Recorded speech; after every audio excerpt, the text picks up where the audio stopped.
రాష్ట్రంలో సెన్సస్ 27 మొదటి దశ మనకి మే 11వ తేదీ నుంచి జూన్ 9 తేదీ వరకు కూడా మనము తెలంగాణలో నిర్వహిస్తున్నాము. సో దాంట్లో భాగంగానే మనము చాలా రకమైన అంటే నేషనల్ లెవెల్, స్టేట్ లెవెల్, అలాగే జిల్లా లెవెల్ అన్ని రకమైన ట్రైనింగ్లన్నీ కంప్లీట్ చేసుకొని ఇప్పుడు ఇది లాస్ట్ ట్రైనింగ్ అంటే ఎన్యూమరేటర్ సూపర్వైజర్ ట్రైనింగ్ ఛార్జ్ లెవెల్లో చేస్తున్నాము. మేదక్ జిల్లాలో కూడా అన్ని ఛార్జెస్లో కూడా ట్రైనింగ్ అనేది ప్రారంభమయ్యాయి కాబట్టి ఈరోజు మేదక్ మున్సిపాలిటీ అలాగే ఈ చేగుంట మండల్కి సంబంధించిన ఈ యొక్క ఎన్యూమరేటర్ అలాగే సూపర్వైజర్ ట్రైనింగ్ ఒక కార్యక్రమం ఎలా జరుగుతుంది, సో అందరికీ అన్ని రకమైన క్లారిటీ వస్తుందా లేదా, అలాగే వాళ్ళు ఫీల్డ్కి వెళ్ళినప్పుడు కూడా ఏ రకమైన సమస్యలు వస్తాయి, వాళ్ళని ఎలా అధిగమించాలి, అలాగే ఈ మొదటిసారి డిజిటల్ రూపంలో అన్ని డేటా మేము కలెక్ట్ చేస్తున్నాం కాబట్టి ఆ డిజిటల్ టూల్స్ ఏమున్నాయి, దాన్ని ఎలా వాడాలి, సో ఇలాంటి అన్ని రకమైన అలాగే మనకి 33 క్వశ్చన్స్ ఏమున్నాయి, ప్రతి ఒక్క క్వశ్చన్కి సరైన సమాచారాన్ని రాబట్టాలంటే ఏ రకంగా వాళ్ళు ప్రజల్ని క్వశ్చన్స్ అడగాలి అనే ఈ అన్ని దాని మీద 3 రోజుల ఒక ఇంటెన్సివ్ ట్రైనింగ్ కార్యక్రమం నడుస్తుంది. సో ఇక్కడ ఆ కార్యక్రమం భాగంగానే ఇక్కడ ట్రైనింగ్ ఎలా జరుగుతుందని చూడడానికి రావడం జరిగింది. చాలా మంచి ఒక ట్రైనింగ్ కార్యక్రమం జరుగుతుంది. అందరికీ కూడా చాలా క్లారిటీ కూడా వచ్చింది కాబట్టి మేదక్ జిల్లాలో అలాగే తెలంగాణలో కూడా ఈ యొక్క సెన్సస్ అనేది మొదటి దశ చాలా సక్సెస్ఫుల్గా ఎలాంటి అడ్డంకులు లేకుండా జరుగుతుంది అనే ఒక హోప్స్ కూడా ఉంది మాకు. అవ్వచ్చు, ఇన్ఫ్రాస్ట్రక్చర్ అవ్వచ్చు, హెల్త్ అవ్వచ్చు, ఎడ్యుకేషన్ అవ్వచ్చు, ఏదైనా అనండి. ఓకే, ఏ పరిస్థితి ఉంది అని మనం తెలుసుకుంటే కదా ఆ వివరాలు ఆ సమాచారం మన దగ్గర ఉంటేనే మనం ప్లాన్ చేసుకోగలుగుతాము. అవునా కదా? ఇప్పుడు మీ దగ్గర ఐడియానే లేదనుకోండి, మీకున్న వనరులు ఏంటి, మీ బడ్జెట్ ఎంత, మీకు వచ్చే శాలరీ ఎంత, మీ అవసరాలు ఏంటి మీకు తెలియదు అనుకోండి, ఏదైనా ప్లాన్ చేయగలుగుతాము? చేయలేము. అలాగే జాతీయ స్థాయిలో కూడా ఒక దేశానికి కానీ రాష్ట్రానికి కానీ ఏదైనా మనము అందరికీ ఒకటే ఇది కదా, గురి ఏదంటే అభివృద్ధి జరగాలి. అభివృద్ధి జరగాలంటే సమాచారం చాలా అవసరం. ఆ సమాచారాన్ని మనమే కలెక్ట్ చేస్తాం కదా, అది కూడా సెన్సస్ రూపంలో. సో చాలా డిపార్ట్మెంట్ వాళ్ళు అలాగే ప్రభుత్వాలు చాలా సర్వే చేస్తాయి. ఓకే, కానీ ఆ సర్వేలన్నీ కూడా ఇంత కాంప్రహెన్సివ్గా ఉండవు, ఇంత చాలా డీటెయిల్గా ఉండవు. అందుకే మేము సెన్సస్ని ఏమని పిలుస్తాం తెలుసా? ఏమని పిలుస్తాం సెన్సస్ని? మదర్ ఆఫ్ ఆల్ సర్వేస్ అంటాం. ఈ సెన్సస్ని మనము మదర్ ఆఫ్ ఆల్ సర్వేస్ అంటాం. ఎందుకంటే అన్ని ఏ సర్వే చేసినా ఒక రిస్ట్రిక్టెడ్ పర్పస్ ఉంటుంది, ఒక చిన్న పర్పస్ ఉంటుంది. ఓకే, కానీ ఈ సెన్సస్లో మాత్రమే అన్ని రకమైన చాలా ఏదంటే కాంప్రహెన్సివ్గా కూలంకుషంగా మనము ఈ సమాచారాన్ని మనము సేకరణ చేస్తాము, చూడమంటున్నాము. సో మీకు మెయిన్గా ఎక్కడ అంటే మీ పని ఎక్కడి నుంచి స్టార్ట్ అవుతుందంటే ఫస్ట్ మీ పని ఏం చెప్పండి?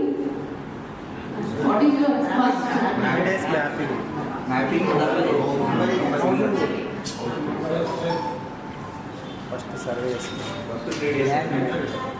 First and foremost is training. Training serious గా తీసుకోలేదు, చక్కగా చదువుకోలేదంటే అక్కడ ఏమి లాభం ఏముంది? ఆ క్వశ్చన్ చూస్తే ఒకసారి చూడండి, ఏమున్నాయి? 33 క్వశ్చన్స్ ఉన్నాయి. 33లో కూడా ఏముంది? 3వ నాలుగో ఎంటర్ చేయాల్సినవి, మిగిలినవన్నీ అది కూడా మేజర్గా ఏం చెప్తాము? రెస్పాండెంట్ ఏం రెస్పాన్స్ ఇస్తే అదే కదా. దానికి 3 రోజులు ట్రైనింగ్ అవసరమా?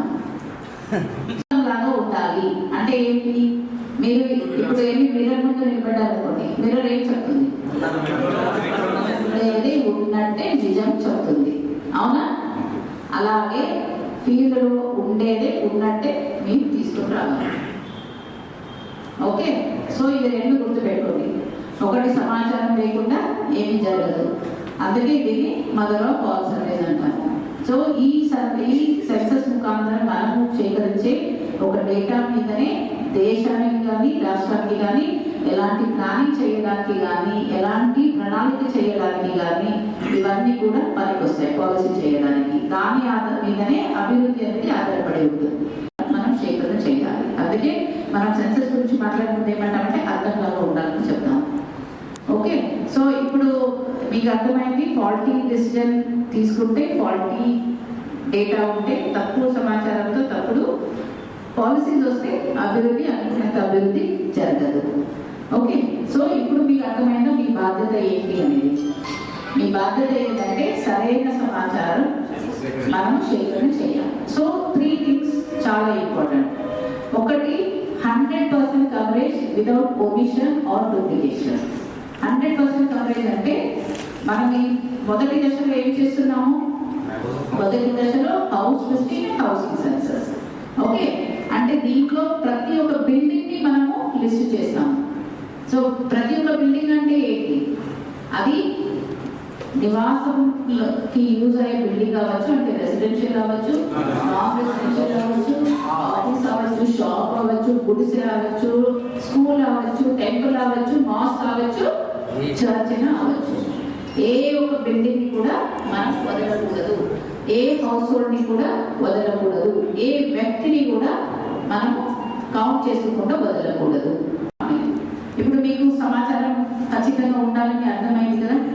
సరే, మీరు ఒక ప్లాన్ చేసుకున్నారు మీ ఫ్యామిలీకి. ఓకే, సో ఆ ఫ్యామిలీలో మీరు సరైన సమాచారం లేకుండా ప్లాన్ చేసుకుంటే ఏం జరుగుతుంది? మీకేదో ఐడియా ఉంది, ఓకే, మాకు ఇవి అవసరాలు ఉన్నాయని ఏదో ఐడియా ఉంది, ఓకే, కానీ మీకు సరైన సమాచారం లేదు, సరైన అవగాహన లేదు, ఏదో చేయాలని చేస్తున్నారు. అలా అయితే ఏమవుతుంది? కాదు కదా. సో మీరు అనుకున్నంత ఏది మేలు జరుగుతుందా మీ ఫ్యామిలీకి? జరగదు కదా. ప్లాన్ ప్రకారంగా మన ప్లాన్ పక్కాగా ఉండాలి. ఆ ప్లాన్ ని పక్కాగా ఎగ్జిక్యూట్ చేసినప్పుడే మనం అనుకున్నది జరుగుతుంది కదా, మీరు జరుగుతుంది. మీకు ఏం చేయాలి అని చెప్పారు కదా, మీ పని ఏంటి, మీ రోజు ఏంటి చెప్పాలి కదా, ఎలా చేయాలి కూడా చెప్పాలి కదా, ఎందుకు చేయాలని చెప్పాలి కదా. చెప్పండి, ఎవరైనా ఎందుకు చేయాలి? ఎందుకంటే గతంలో 2011లో చేశారు, తర్వాత ఇప్పుడు ఈ 15 సంవత్సరాల ఎంత జనాభా ఏమవుతుంది? డబల్ అవుతుంది. సో పాపులేషన్ డబల్ అయితే మనకి ఆల్రెడీ అంటే మేము చెప్పేది ఏంటంటే ఎలా ఉంది అంటే ఏది అర్థమని చెప్పాలంటే మీకు అర్థమైపోయింది. మన తెలంగాణలో ఎంత జనాభా ఉంది అంతే జనాభా రావాలి. తెలంగాణలో జనాభా అంటే తెలంగాణ అన్ని తెలుసుకున్న తర్వాతనే కదా మీరు ప్లాన్ చేసుకుంటారు, అవునా కదా. అంటే ఒక చిన్న కుటుంబంలో మనం ఏం చేసుకుంటామో అది రాష్ట్ర స్థాయిలో కానీ జాతీయ స్థాయిలో కానీ వర్తిస్తుంది. ఎందుకంటే దేశంలో కూడా